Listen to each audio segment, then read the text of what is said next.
نماز عید پڑھنے کا طریقہ اور نماز عید کی چند سنتیں۔ حضرت سیدنا بریدہ رضی اللہ تعالی عنہ سے مروی ہے کہ تاجدار رسالت، شہنشاہ نبوت، پیکر جود و سخاوت، سراپا رحمت، محبوب رب العزت عز و جل وصلی اللہ علیہ وسلم عید الفطر کے دن کچھ کھا کر نماز کے لیے تشریف لے جاتے اور عید الاضحیٰ کے روز اس وقت تک نہیں کھاتے تھے جب تک نماز سے فارغ نہ ہو جاتے۔ جامعہ ترمذی کی یہ حدیث پاک ہے، جلد نمبر 2 صفحہ نمبر 70 اور حدیث نمبر ہے 542۔ حضرت سیدنا انس رضی اللہ تعالیٰ عنہ سے روایت ہے کہ عید الفطر کے دن نماز عید کے لیے تشریف نہ لے جاتے تھے جب تک چند کھجوریں نہ تناول فرما لیتے اور وہ طاق ہوتی۔ صحیح بخاری جلد نمبر 1 صفحہ نمبر 328 اور حدیث نمبر 953۔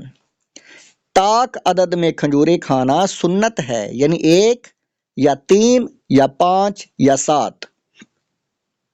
حضرت سیدنا ابو ہریرہ رضی اللہ تعالیٰ عنہ سے روایت ہے کہ نبی رحمت، شفیع امت، شہنشاہ نبوت، تاجدار رسالت صلی اللہ علیہ وآلہ وسلم عید کو نماز عید کے لیے ایک راستہ سے تشریف لے جاتے اور دوسرے راستے سے واپس تشریف لاتے۔ یہ حدیث پاک جامعہ ترمذی کی حدیث ہے، جلد نمبر 2 ہے، حدیث نمبر ہے 541۔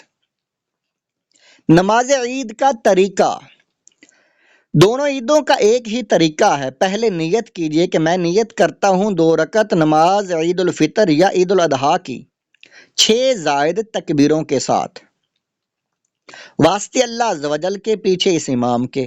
پھر کانوں تک ہاتھ اٹھائیے اور اللہ اکبر کہہ کر ناف کے نیچے باندھ لیجئے اور ثنا پڑھیے۔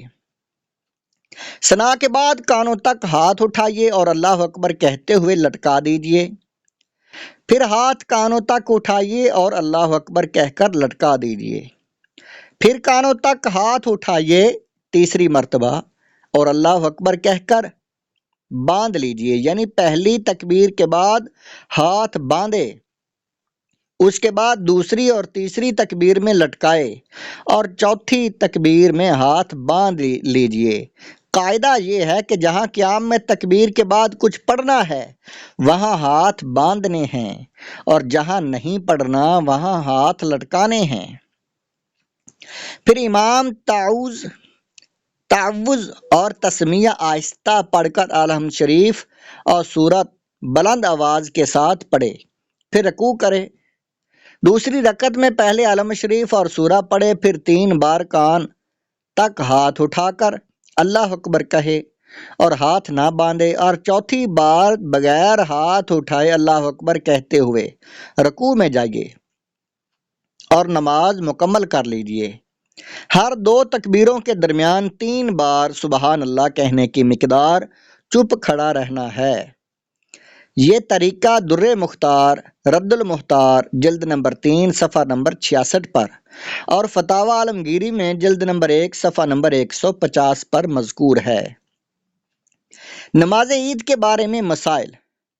پہلی رکعت میں امام کے تکبیریں کہنے کے بعد مقتدی شامل ہوا تو اسی وقت تکبیر تحریمہ کے علاوہ مزید 3 تکبیریں کہہ لے، اگرچہ امام نے قرات شروع کر دی ہو۔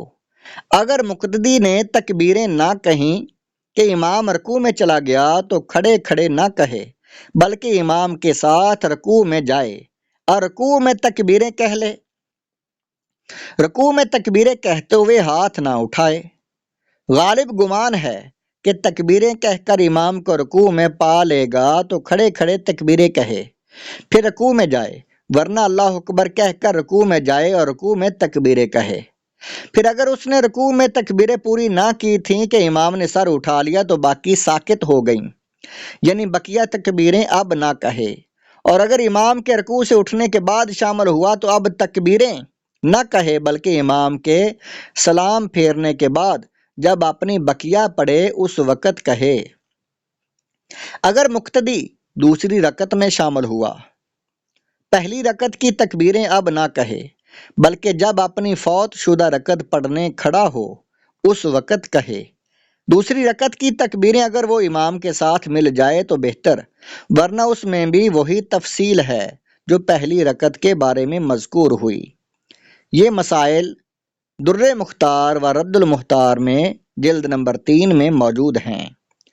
امام نے نماز پڑھ لی اور کوئی شخص باقی رہ گیا، خواہ وہ شامل ہی نہ ہوا تھا یا شامل تو ہوا مگر اس کی نماز فاسد ہو گئی، تو اگر دوسری جگہ مل جائے پڑھ لے، ورنہ بغیر جماعت کے نہیں پڑھ سکتا۔